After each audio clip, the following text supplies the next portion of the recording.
welcome to Sonic. How may I help you? Yeah, can I get a large Diet Coke? Anything else I can get for you?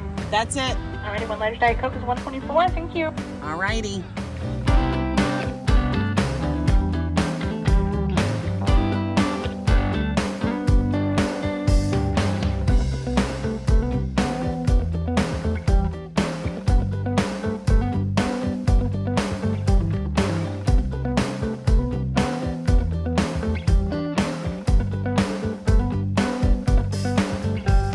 Hey guys, what's up? It is Gamma Mickey with Magical Mickey Family. We're a YouTube channel that vlogs our daily lives and the countdown until we get back to Walt Disney World parks. It's our favorite place on the planet.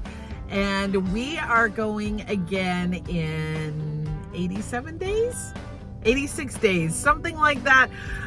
We are in the home stretch, so to speak, of our next big Walt Disney World vacation. But today I'm going to be talking about something different, a second trip for myself, a solo trip. That's what we're going to be talking about on today's vlog. Yeah. I'm here at Sonic, or as I like to call it, the Scronic, picking up a Diet Coke. And I wanted to take this time to just sit and chat and talk to you guys about my upcoming solo trip, why I booked it, how much it's going to cost, and what my plans are, and when I'm going and where I'm staying.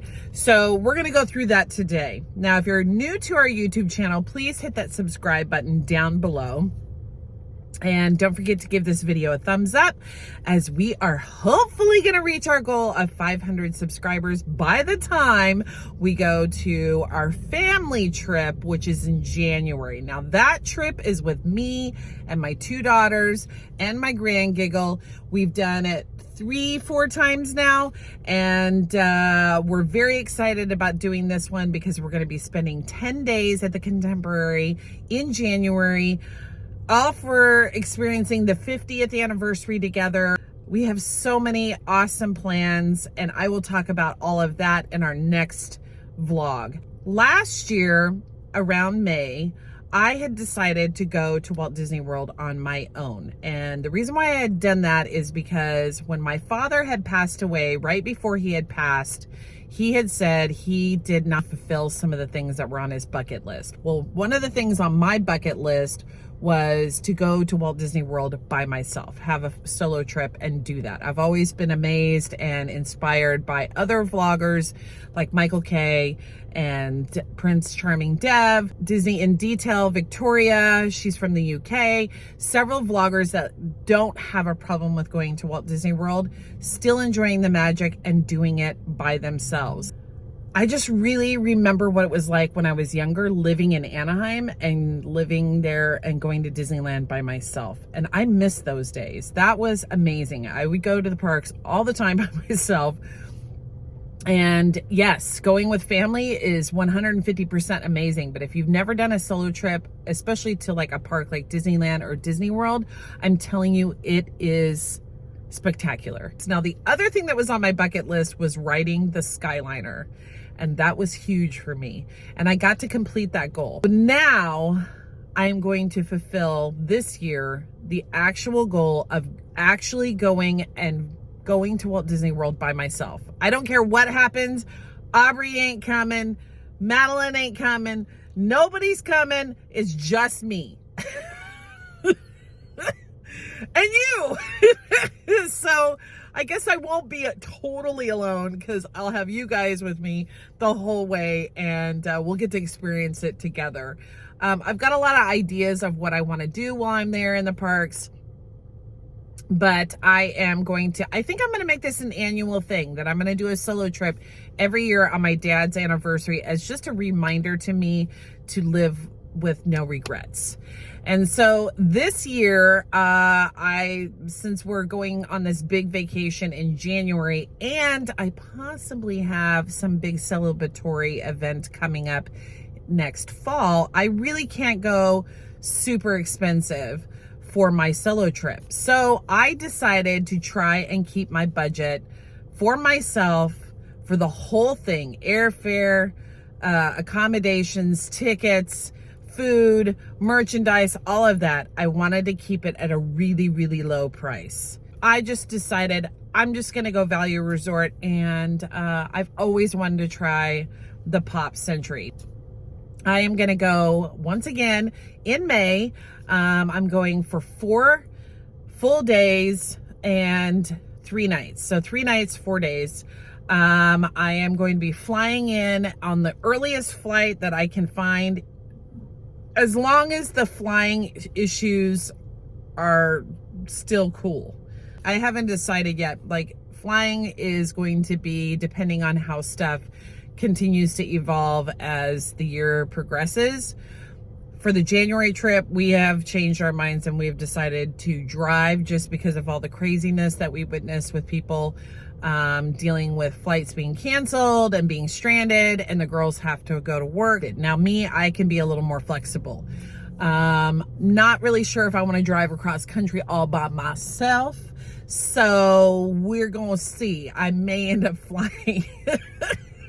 We'll see as we get closer. I'll keep you updated and let you know. So I'm going to be going May 9th through the 12th. And I have tickets for 4 days. And I got the park hopper. And then I also added the Disney Genie Plus to it, even though I've been seeing a lot of people kind of complaining about the Disney Genie Plus situation. I may change that after we go in January. It's just dependent on whether or not I think it's even worth the money to have the Disney Genie Plus. After January, I'll know. But I figured might want to try it because we're not doing it in January. So I want to see what the differences are like. As far as restaurants and what I'm going to be, like, which parks I'm going to go into yet, I keep bouncing it around. A lot of what I'm planning for my solo trip is depending on what we're doing in January.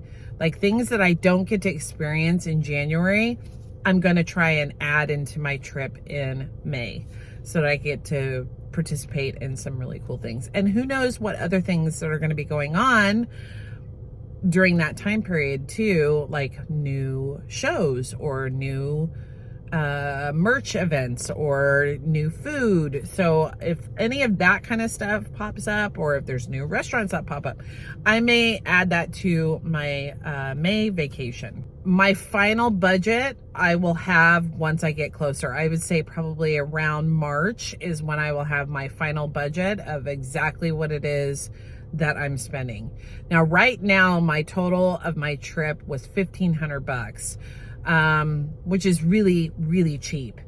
And that was also me doing an upgrade so that my room is by the hippity dippity pool, and that I have premium access to getting into, like, as close to the lobby area and the restaurant and stuff like that. So I don't have as long of a walk to walk. And I'm hoping maybe I can get a floor room too. I really hate going up and down stairs. So elevators don't bug me too bad, but I really would love a floor room. I've never had a floor room, so I think that would be really cool. And I really did want to have it right there by the pool. Even though I'm not going in the pool, I just think it would be a lot of, just a cool aesthetic, you know, to be able to, like, look out into the pool at night. And I don't know, just that's what I thought. So I'm hoping that that's what I'll get once I get my room. Now, I did already order and purchase my magic band. I will be buying magic bands forever. I don't care whatever happens, and if it's all virtual with, like, our, you know, QR codes or whatever, I will always get me a magic band. I love magic bands, and it makes me have, like, a little piece of the vacation that I can take home, and I get a new one every time. It's just a lot of fun, and it gets you excited because they send it to you in the mail, so you're like, oh my God, here's my magic band, it's getting closer, it's getting closer. So that'll be a lot of fun. Right now, this trip, I am 199 days away from going on my solo trip. And like I said, once I get closer and closer, I'll be telling you, like, what it is that I think that I need to pack, what anxieties I have about going by myself, what things I'm excited about that I get to do by myself. Once I lock in my reservations for my meals, I'll let you know about that. And then I'll even have a packing, you know, like daily outfit looks and all that kind of stuff. And I'll do all of that in a packing video. All of that I'll do just like I do for our family vacation. I will be doing for my solo trip as well. So, and you guys get to come with me. Anyhow, so that is just the general outline and excitedness I have for my trip by myself. Oh my lordy, I can't wait. This is gonna be so much fun. I already was like writing down like restaurant ideas of where I want to eat that the other girls never want to try. Like one of the places I have always wanted to try is Yak and Yeti, and they don't want to try it because it's got a lot of fish and stuff, but I really want to try some of the food over there. And then another place I always want to try is the Garden Grill in Epcot, and they don't want nothing to do with it, but I really like some of the videos I've seen. I like that it turns. I like that you get to see characters, and the menu looks pretty good to me. So I want to try that place too. And then there's another one. I really want to try Skipper's Canteen. I've always wanted to go over to Topolino's over at the Riviera and try that restaurant. And it's kind of hard when, you know, you've got everybody else that wants to try their meals and their foods. Like things that I do with them is tradition because it's stuff that they love and I love. So we eat those same kind of meals all the time. This one, I want to be a little more experimental. So if you've got any like suggestions on places that I should go and try, I would love to hear your suggestions because I want to try something new. But I am booked. I am locked in. I got my magic band ordered. I am like, and I'm already paying on it, and I'm counting down, and I can't wait. And oh my gosh. Now I just have to tell my husband that I'm going by myself. He doesn't know. But he might after he sees this vlog. Sorry, honey. He doesn't mind. Yeah, he doesn't care. He knows that I love Disney, so. Anyhow, all right. I want to thank you guys again for joining me. And the next 2 months are going to be so fun. Because we get closer and closer to the vacation, and I'm packing and I'm getting ready and I'm so excited. All right, guys, I will see you in the next vlog. All right, peace out. Bye.